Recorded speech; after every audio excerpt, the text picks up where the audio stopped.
मगध के जहानाबाद जिले के काको प्रखंड के ब्राह्मा पंचायत के भदसारा ग्राम में है। ये गांव में अपने लोग देखी तो भी पीछे हमार ये श्री सीताराम जी मंदिर है। भगवान राम और माता जानकी के मंदिर है।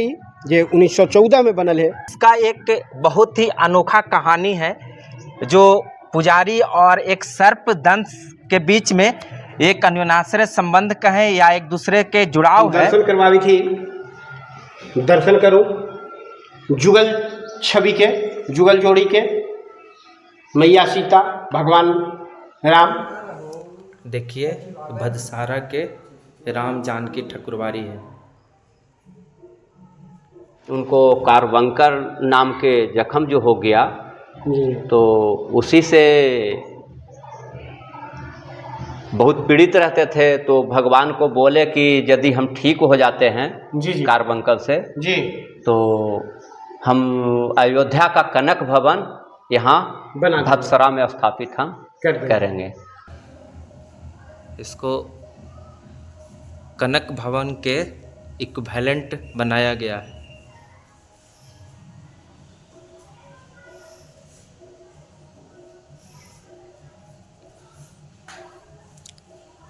और इसका जो सीलिंग है उसमें एक भी सरिया का प्रयोग, रड का प्रयोग नहीं है।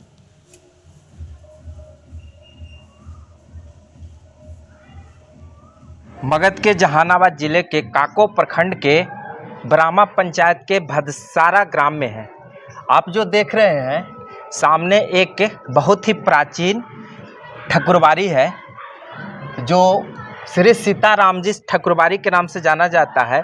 और इसका जो कंस्ट्रक्शन जो बना हुआ है 10/3/1914 यानी 10 मार्च 1914 को इसका कंस्ट्रक्शन हुआ है, निर्माण हुआ है। उसके पहले मिट्टी में था यानी बहुत प्राचीन है।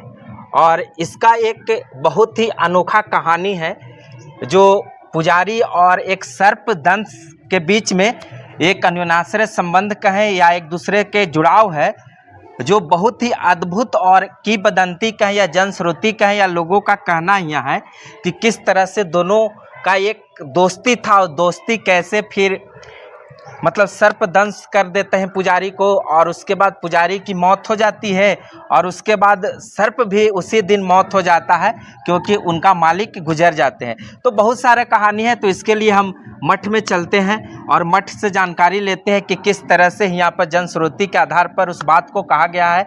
और बहुत ही प्राचीन आप जो देख रहे हैं जो एक तरह से एक कनक भवन, आप जब अयोध्या जाते होंगे तब कनक भवन का निर्माण उस समय दशरथ जी के द्वारा किया गया था और माँ सीता को गिफ्ट में दिया गया था कनक भवन। उसी के मॉडल में, उसी के तात्पर्य में यहाँ पर भी इस मठ का निर्माण किया गया है। तो अभी अपने सबके ले चले ही दर्शन करावे ही, ओकर बाद एक का इतिहास है, का कहानी है, वो सब जानल जाए।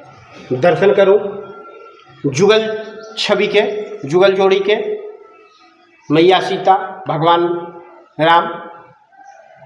और अब हम चली थी पुजारी जी जे मंदिर के पुजारी हत, इनका से अपने के परिचय करावी थी। सनोज पांडे जी हथन जे भगवान के सेवक हत, भगवान के सेवा में हत, पूजा करी हत रोज। तो हम उनका से जानना चाहब मंदिर के इतिहास, अपने के ये मंदिर के इतिहास का है।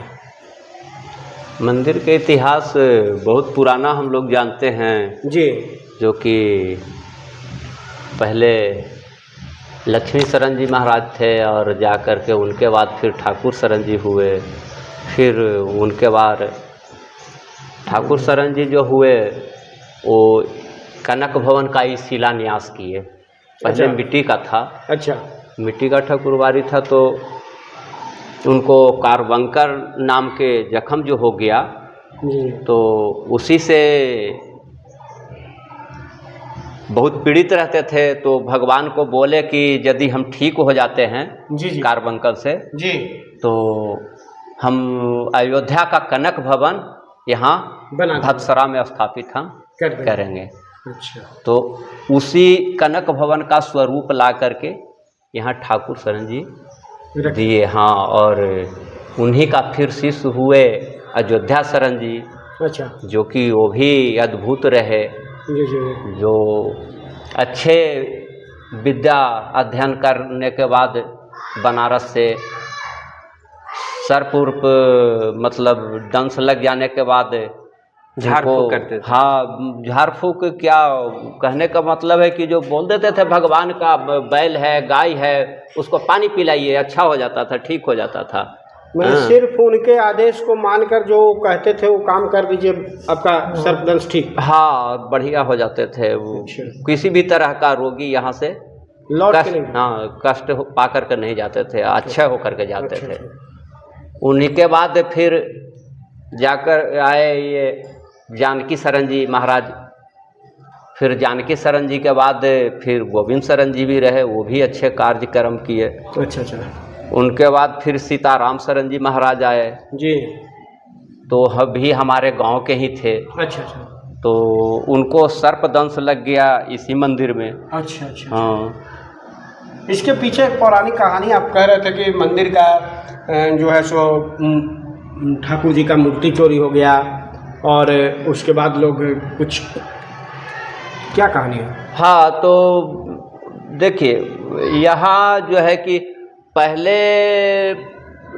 जब सीताराम शरण जी जब यहाँ पूजा करने लगे तो उनको शका गया कि मतलब चोर यहाँ आता है। अच्छा तो गांव वाले लोग को बोलिन कि जे भाई वहाँ सूतिए पड़िए तो अच्छा रहेगा, नहीं तो मूर्ति चोरी नहीं हो तो जाएगी। मूर्ति चोरी हो जाएगा, चोर लोग आता है। लेकिन गांव वाले तो लोग कोई विश्वास नहीं किए, इस बात को विश्वास नहीं किए। तो इसी दरमियान में एक बार मूर्ति उठ गया यहाँ से, अच्छा मूर्ति चोरी हो गई। हाँ, मूर्ति चोरी हो गया, जो कि हमारे गांव के पूरब एक ठो नाहर के बगल में बजरंगबली हैं जी। वहाँ पर सुबह होते जाकर के वहाँ रख दिया होगा लोग। उस टाइम मोबाइल का, गाड़ी का व्यवस्था नहीं था। तो छोड़ के भाग गया होगा। तो छोड़ छाड़ के भाग हो गया। सकता है, ये भी हो सकता है कि मूर्ति उठेलक होता वहाँ पर जाते जगवारी हो गए होता। हाँ हाँ हाँ, तो लोग कहिन कि वो हनुमान जी में सट गए, ठाकुर जी ऐसा हुआ। तो फिर ग्रामीणों के द्वारा यहाँ फिर लाया गया, फिर स्थापित किया उसी मूर्ति को। अच्छा। हम लोग पूजा करने लगे, ग्रामीण जो हैं सेवा भाव करते करते एक महीना के अंदर अंदर में पूरा गांव में भी चर्चा हुआ कि पुजारी जो है कि अपना मूर्ति बेचना चाहता है, तस्करी से मिला हुआ है, शादी ब्याह करना चाहता है बाल बच्चे का, उसी से धन उपार्जन करना चाहता है। इस तरह लग गया पुजारी के ऊपर आरोप लग गया। तो ये भगवान को कदापि बर्दाश्त नहीं हुआ कि ये मेरा सेवक के ऊपर दाग लग जाए, कलंक लग जाए, ये बर्दाश्त नहीं हुआ। और एक महीने के अंदर अंदर उनको सर्पदंश लग गया। जो सीताराम शरण जी थे, अच्छा, उनको सर्पदंश लग गया। अच्छा, उनके सर्पदंश लगने के बाद ठीक एक महीना के बाद जो हमारे आदिकाल के जो मूर्ति थे वो चोरी हो गए। फिर उसके बाद वो नहीं मिला। मिला। जब मूर्ति चोरी हुई तो प्रशासन वगैरह के खबर होल? हाँ, प्रशासन एकरा में कुछ न करक ना।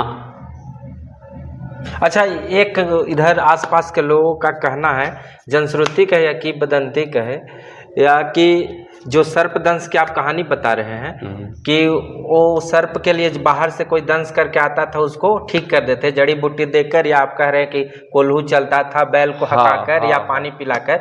तो ऐसा बताया जाता है कि इधर क्षेत्र के लोगों को कि यहीं पर वो जैसे पूजा कर रहे थे तो पूजा करते वक्त या सो के उठे सुबह में तो उनका पैर सर्प पर पड़ जाता है, फन पर, तो काट लेता है सुबह। और उसके बाद वो भोग लगाते हैं 1 घंटा फिर 1.5 घंटा भगवान के ऊपर इतना विश्वास था, वो भगवान में लीन रहे, पूजा करते रहे। और सर्प कहाँ चला गया? सर्प भी कहीं साइड होकर के वो भी मर गया और ये भी वो भी उसका अपना प्राण त्याग दिया। सर्प भी दोनों एक ही जगह पर। हाँ, वो तो हॉस्पिटल जाते हुए अपना प्राण को त्याग किए और ये मैंने सर्प यहीं त्याग दिया। हाँ, तो देखिए, देखा जाए भगवान के महिमा। शिष्य लोग थे जो लेकर जबरदस्ती डॉक्टर के पास जा रहे थे। महिमा ये है भगवान के। आज जहाँ हमारी पीढ़ी, आवे वाला पीढ़ी जो है ओकरा भगवान पे विश्वास न है तो ये एक कहानी है भगवान के ऊपर विश्वास रखे वाला पर काट हो गए। उनकर शिकायत भगवान के ऊपर विश्वास रखे वाला के बुराई कभी भगवान बर्दाश्त न करत। आज होकर एक कहानी हमने भी डायल है, ये सच्चा कहानी है। पुजारी जी जे कहलन वो सब सही है। सही। और जी एकर मतलब रकबा कितना है इस मठ के? रकबा है 40 बीघा करीब नरामा में। नरामा में जी। यहाँ भी 10 बीघा जमीन है। तो इसको अच्छा। मतलब अतिक्रमण किया हुआ है? हाँ, वो अतिक्रमण किया हुआ है। और 11 बीघा जमीन है वो लीज पर दिया हुआ है। वो अपना चावल दाल। अच्छा, इसको 11 बीघा आते जमीन रहे। लीज पर देले कोई के। हाँ, आज करीब 7-8 बीघा जमीन है वो ठाकुर जी के जिम्मे है। वो कुछ जमीन तो पुजारी के मिला हुआ है इसलिए पूजा पाठ करते हैं, और कुछ जमीन और मुरारी में पड़ता है। अच्छा, मुरारी में जी जी। उसका जो आता है उससे राग बहुत चल रहा है। अच्छा। और एक यहाँ के ऐसा मतलब आप लोग आवेदन भी दिए थे पर्यटन स्थल के लिए, हाँ। तो उसका क्या है मतलब क्या कहाँ तक उसमें बात अभी तक पहुँची है हम अभी? लोग दिए वहाँ डीएम के यहाँ, वहाँ से एक महिला आई थी मजिस्ट्रेट है कोई, और उसके बाद रोड के लिए कहा कि रास्ता बढ़िया नहीं है, लेकिन रास्ता तो यहाँ बनने लगी, आवेदन दिया हुआ है लेकिन अभी तक कुछ ना हुआ है। और उसके बाद फिर ना कोई पता चला कि कहाँ का है। फिर दोबारा कोशिश न कर गेल ना दोबारा न गेली हल से क्या चलते हैं। तो एक बार कला संस्कृति फिर हो दोबारा आर्कियोलॉजिकल कोशिश करें। सर्वे ऑफ इंडिया में एक बार दे दीजिए, और एक इसका जहाँ पर्यटन स्थल के लिए पटना में जाके आवेदन दीजिए, और वहाँ से सर्वे हो जाएगा। जिसका है पूरा पुराना इतिहास उसको आप वहाँ पर जाकर दे सकते हैं, संकलित करवा सकें। देखिए जो यहाँ पर संत लोग यहाँ पर अपना भगवान के चरणों में मुखारबिंद से सेवा दिए, उनका तस्वीर लगा हुआ है और उनका चरण पादुका यहाँ पर